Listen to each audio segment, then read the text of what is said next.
తోలు కొంపలోన దొడ్డవాడుండంగా కుంభాలు పోతురు గుండ్ల ఎదుట రాళ్ళు దేవుళ్ళైన రాసులు మినింగవా విశ్వదాభిరామ వినరవేమ.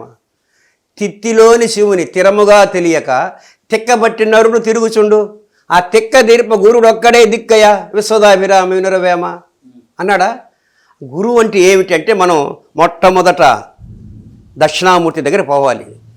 దక్షిణామూర్తి శ్లోకం ఒకడు, చిత్రం వట తరోర్మూలే గురుర్యువ వృద్ధ శిష్యా గురువస్తు మౌన వ్యాఖ్యాత శిష్యస్తు చిన్న సంశయ అన్నాడు దక్షిణామూర్తి స్తోత్రంలో. చూసారా?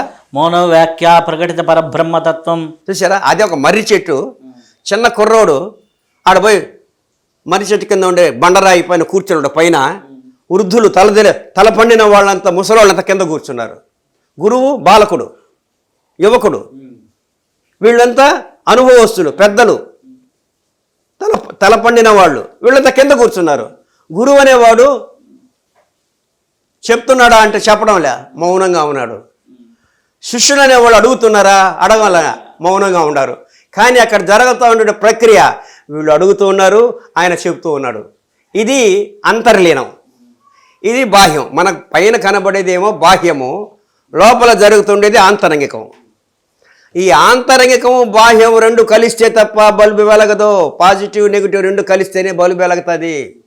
ఒక పార్శ్వాన్ని మీరు అర్థం చేసుకుని అదే నిజం అనుకుంటే మనం అట్టర్ ఫెయిల్యూర్ అయిపోతాము. అవునా?